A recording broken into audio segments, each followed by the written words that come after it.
চতুর্দিকে কাজ চলতে আছে। আমি একজন ফার্স্ট ক্লাস কন্ট্রাক্টর, বুঝো নাই? এত কাজ যদি চলে তাইলে আমি কোনটা থুয়া কোনটা দেখুন, বুঝো নাই? এটা কি ওরে বাবা রে বাবা, এটা তো পুরা বিল্ডিং এর কাজ তো প্রায় শেষ হয়ে গেছে নাকি?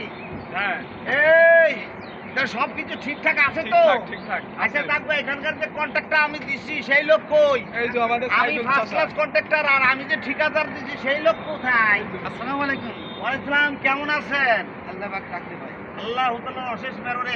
আমি কি এই যে ঠিকাদারি কাজ টাজ করি, আপনি তো জানেন সব কাজই তো আপনাকে দেই। এখন আমি আইসা যেটা দেখতে পারলাম, এই দেখেন এখানে রড দিছি কয়টা?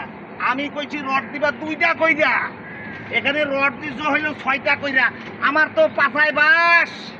না না, আসলে আপনি ভুল বুঝছেন। হ্যাঁ। এটা তো মনে করেন যে পিলানের কাজ তো। আচ্ছা, আপনি এখানে তো আপনি 6টা দেওয়ার কথা 6টাই দিয়েছি। High high high high high, contractor সাহেব আপনারা এইভাবে বলি নাই। আমি বলছি যেখানে 6টা দেওয়ার কথা সেখানে 2টা দিবেন রড। আরে বাসটা দে, আই দে। এই বাস দিয়া এইটা ধরো রে ভাই, আমি শেষ হয়ে গেলাম। এইভাবে বাস দিয়া ইনে টোটাল রড দিবা 2টা, বাস দিবা 4টা। এইভাবে বাস দিয়া বাইন্দা তারপরে এই বিল্ডিং বানাইবা। যখন আমি থ্রোয়িং করুম তাইলে আমি টাকা, আমার ইনকাম হইয়া গেল। আমি মানুষের ঠকাইলাম, বুঝো নাই? তাইলে কি বোঝা গেল? এখন থেকে বাস দিবা, সাথে সাথে পাশে পাশে থাকবা। না না, রড কম দিবা, বাস দিবা, নাইলে আমি বাসুম কেমনে, বুঝো নাই? স্যার একটু কথা শুনুন স্যার।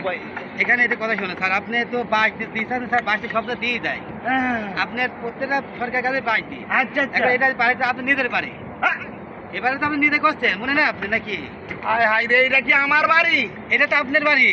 ও আমি এখানে থাকবো, এখানে বসবাস থাকবেন করবো। আপনি। হ্যাঁ, এখানে বাস খাবেন আপনি। হাই হাই রে, মানুষের বাস দিতে দিতে হনে আমি আমার নিজের বিল্ডিং ই বাস দিয়া করতেছি। বাস তো আমার মধ্যেই ঢুকে যাইব রে ভাই। আসলে আপনি মানে লোকের বাস দিতে তো আপনার অভ্যাস হয়ে গিয়ে দেখছি। হ্যাঁ, কন্ট্রাক্টর সাহেব আমার স্মরণ করাই আপনি কিন্তু মনে করেন না স্যার, আপনি নিজের বাস করবেন তো, এই বাজে বাস করবেন আপনি ছাদের তলে থাকবেন, বসবাস করবো। হ্যাঁ হ্যাঁ, হ্যাঁ। এই ভূমিকা হলে বিল্ডিংটা ভাঙি যেতে পারে। আচ্ছা আচ্ছা, তাহলে আপনি আর টাকা পয়সা কি করবেন? সব তো আপনি যাবে। আমার চোখ খুইলা দিলা ভাই।